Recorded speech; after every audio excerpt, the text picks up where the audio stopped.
यहाँ पर कोई भी टाइम जोन नहीं है। यहाँ पर हड्डियों को गला देने वाली ठंड है। कोई भी इंसान इस जगह का स्थायी निवासी नहीं है। यहाँ पर कोई भी रेप्टाइल्स या फिर एम्फीबियन नहीं पाए जाते हैं और ये दुनिया की सबसे खतरनाक और रहस्यमय जगह है। ये है अंटार्कटिका। अगर आप दुनिया की दुर्गम जगह पर जाना चाहते हैं तो आपको अपनी पूरी बॉडी का चेकअप कराना पड़ेगा और फिजिकली बहुत ही फिट होना चाहिए। और इतना ही नहीं, आपको अपने शरीर में कुछ बदलाव करने पड़ेंगे, जैसे कि आपको अपने विजरम टीथ निकलवाने पड़ेंगे। इस जगह पे पिछले 20 लाख सालों से बारिश की एक बूंद नहीं पड़ी है, लेकिन फिर भी धरती का 80% फ्रेश वाटर यहाँ पाया जाता है। दोस्तों, ये हमारी दुनिया का सबसे रहस्यमय कॉन्टिनेंट है और हमारे वैज्ञानिक जितनी लगन से हमारे ब्रह्मांड के ऊपर स्टडी कर रहे हैं, उससे ज़्यादा एफर्ट लगा के अंटार्कटिका के रहस्यों की खोज कर रहे हैं। और अब तक वैज्ञानिकों को ऐसे रहस्य मिले हैं कि मेरे जैसा आम इंसान और आप और साथ ही रिसर्चर भी हैरान हो गए हैं। तो चलिए अंटार्कटिका के कुछ अनसुने रहस्य जानते हैं। Mysterious map. दोस्तों, 9 अक्टूबर 1929 को वैज्ञानिकों को पैराडाइज नाम का एक मैप मिलता है और इस मैप में अंटार्कटिका कॉन्टिनेंट शामिल था। और इतना ही नहीं, अंटार्कटिका के कुछ चट्टानों को डिटेल में वर्णित किया गया था। जब 1929 में ये हमें मिला, तब पता चला कि सन 1553 में ही इस मैप को बना लिया गया था।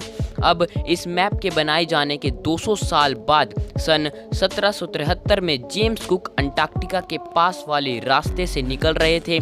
तब किसी को भी नहीं पता था कि अंटार्कटिका नाम का विशाल कॉन्टिनेंट धरती पर मौजूद है। उसके बाद सन 1820 में बेलिन सूजन और लेजनबर्ग ऑफिशियली अंटार्कटिका को ढूंढने वाले पहले इंसान बने। फिर कैसे इसके 300 साल पहले अंटार्कटिका का मैप बन सकता है, इसका जवाब आज तक कोई भी नहीं दे पाया है। लेक। वैज्ञानिकों को ये पता चला है कि ये विशाल कॉन्टिनेंट पूरी तरह खोखला है। इसके नीचे पता चला है कि काफ़ी जगह और खुद का वातावरण मौजूद है। अंटार्कटिका के बर्फ़ के भीतर एक जगह पर बहुत ही बड़ा लेक मौजूद है जो पूरे 15,000 स्क्वायर किलोमीटर बड़ा और ये तालाब 4,000 फीट गहरा है। दोस्तों, ये अंटार्कटिका की बर्फ की 11,886 फीट या 3,323 मोटी बर्फ की परत के भीतर है। दोस्तों, इस तालाब पर आइस प्रेशर बहुत ही ज़्यादा है और यहाँ पर सनलाइट पहुँच ही नहीं पाती है।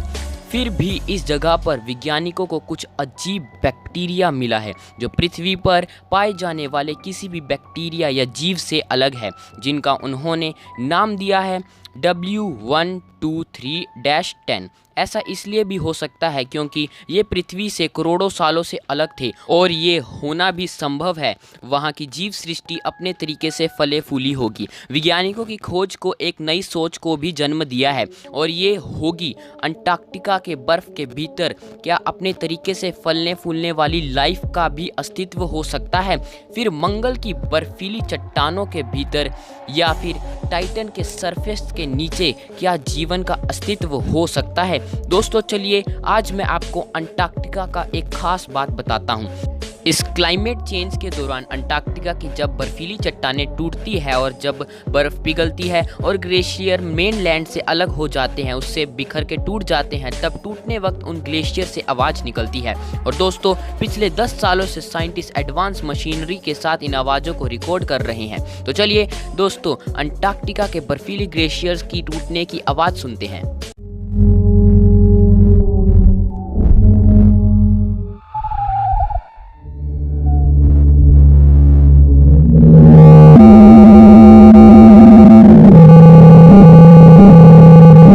अंटार्कटिका में बसती थी प्राचीन सभ्यता। ओल्ड शिफ्ट की कल्पना करने वाले वैज्ञानिक चार्ल्स हैवगुड ने यह दावा किया था कि अंटार्कटिका में भूतकाल में कोई प्राचीन विकसित सभ्यता होगी। चार्ल्स दावा करते हैं कि अंटार्कटिका के अलग होने के बाद वहां एक विकसित प्राचीन सभ्यता होगी और जलवायु की वजह से उनका अंत हो गया होगा और उनका अस्तित्व बर्फ की मोटी चादर से ढक गया होगा।